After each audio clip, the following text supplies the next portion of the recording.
ఆంధ్రప్రదేశ్లో వీఐపీ నియోజకవర్గం పాలకొల్లు. మెగాస్టార్ చిరంజీవి, దర్శకరత్న దాసరి నారాయణరావు ఇక్కడి వారే. రాష్ట్రంలో ప్రధాన సామాజిక వర్గమైన కాపులకు పాలకొల్లు కేర్ ఆఫ్ అడ్రస్. జనసేనాని పవన్ కళ్యాణ్కు గట్టి పట్టున్న ప్రాంతంగా చెప్పే పాలకొల్లు నియోజకవర్గంలో గడిచిన 2 ఎన్నికల్లో గెలుపు టీడీపీదే. ఒకప్పుడు కాంగ్రెస్ పార్టీకి కంచుకోటైన పాలకొల్లులో ఇంతవరకు వైసీపీ బోనీ కొట్టలేకపోయింది. అంచనాలకు అందని విధంగా తీర్పునివ్వడం ఇక్కడి ఓటర్ల ప్రత్యేకం. మరి ఇలాంటి నియోజకవర్గంలో 2014లో ఎమ్మెల్యేగా గెలిచిన రామానాయుడు 2019 ఎన్నికల్లో వైసీపీ వేవును తట్టుకొని బంపర్ విక్టరీ కొట్టారు. వ్యక్తిగతంగా కష్టించి పనిచేయడంతోనే రెండోసారి విజయాన్ని సాధించారని చెబుతుంటారు.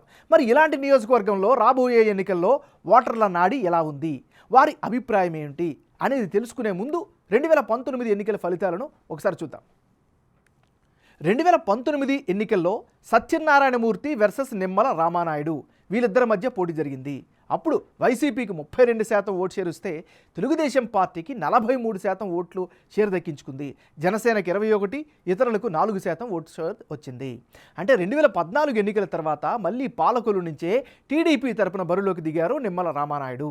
ఓవైపు రాష్ట్రంలో వైసీపీ హవా కొనసాగుతున్నా 2014 ఎన్నికల కంటే 6.9% ఎక్కువ ఓటు షేర్ సాధించారు. ఇక వైసీపీ తరపున పోటీ చేసిన సత్యనారాయణమూర్తి కేవలం 32% ఓట్లు మాత్రమే సాధించారు. జనసేన తరపున పోటీ చేసిన గున్నం నరసింహనాగేంద్రరావు 21% ఓట్లు సాధించారు. ఇక ఇతరులకు 4% ఓట్లు దక్కాయి.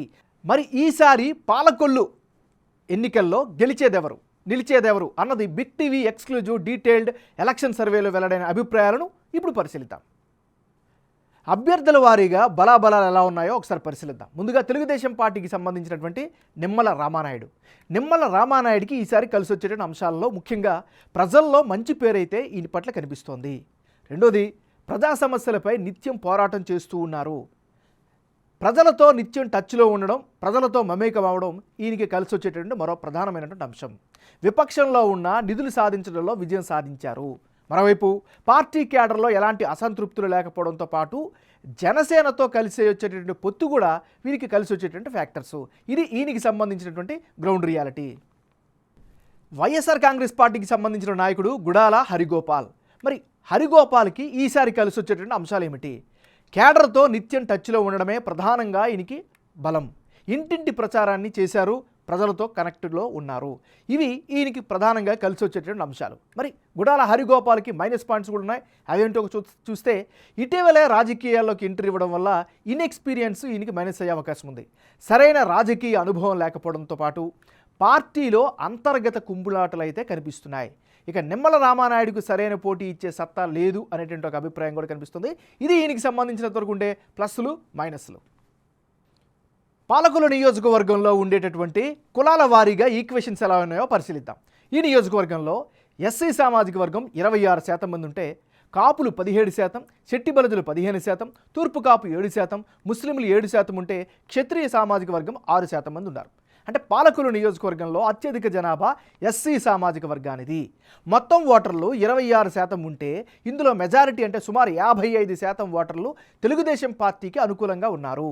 దీనికి ముఖ్య కారణం నిమ్మల రామానాయుడుగా తెలుస్తోంది. ఇక అధికార వైసీపీకి 40% మంది మద్దతు ఇస్తున్నారు. సంక్షేమ పథకాల లబ్ధిదారులు అధికార పార్టీకి మద్దతుగా నిలుస్తున్నారు.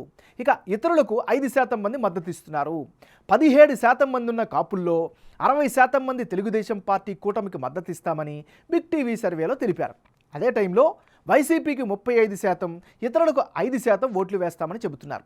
ఇక 15% ఉన్న శెట్టి బలిజల్లో టీడీపీకి 50%, వైసీపీకి 45%, ఇతరులకు 5% మద్దతు ఇస్తున్నారు. 7%గా ఉన్న తూర్పు కాపుల్లో టీడీపీకి 55%, వైసీపీకి 40%, ఇతరులకు 5% ఓట్లు పడే అవకాశాలు కనిపిస్తున్నాయి. 7% ఉన్న ముస్లింలలో మెజారిటీ ఓట్లు అంటే సుమారు 55% ఓట్లు వైసీపీకి పడనున్నాయి. టీడీపీకి 40% ఓట్లు, ఇతరులకు 5% ఓట్లు పడే అవకాశం ఉంది. 6% ఉన్న క్షత్రియ సామాజిక వర్గ ఓట్లలో కూడా 50% మంది వైసీపీకి, 45% తెలుగుదేశానికి, ఇతరులకు 5% ఓట్లు వేసే అవకాశం ఉందని బిగ్ టీవీ సర్వేలో తేలింది. రానున్న ఎన్నికల్లో ఈ నియోజకవర్గం నుంచి ఎవరెవరు బరిలోకి దిగితే ఫలితాలు ఏ విధంగా ఉండే అవకాశం ఉందో ఒకసారి పరిశీలిద్దాం. గుడాల హరిగోపాలరావు వర్సెస్ నిమ్మల రామానాయుడు. వీళ్ళిద్దరి మధ్య కనుక పోటీ జరిగితే ఆ పక్షంలో వైసీపీకి 39%, తెలుగుదేశం పార్టీకి ఏకంగా 54% ఓట్ షేర్ దక్కే అవకాశాలు కనిపిస్తున్నాయి. ఇతరులకు 7% ఓట్లు పోలయ్యే ఛాన్సెస్ ఉన్నాయి. అంటే బిగ్ టీవీ సర్వే ప్రకారం పాలకులలో నిమ్మల రామానాయుడు హ్యాట్రిక్ కొట్టడం పక్కా అని తెలుస్తోంది. ఆయనకి ఏకంగా 54% ఓట్లు పోలయ్యే అవకాశాలు కనిపిస్తున్నాయి. జనసేన మద్దతు ఇవ్వడంతో గతంలో కంటే ఎక్కువ ఓట్లు పడే అవకాశాలు కూడా కనిపిస్తున్నాయి. ఇక వైసీపీ నుంచి గుడాల హరిగోపాలరావు బరిలోకి దిగితే ఆయనకు 39% ఓట్లు పడే అవకాశాలున్నాయి. ఇక ఇతరులకు 7% ఓట్లు పడే అవకాశం ఉన్నట్లుగా బిగ్ టీవీ సర్వేలో తేలింది.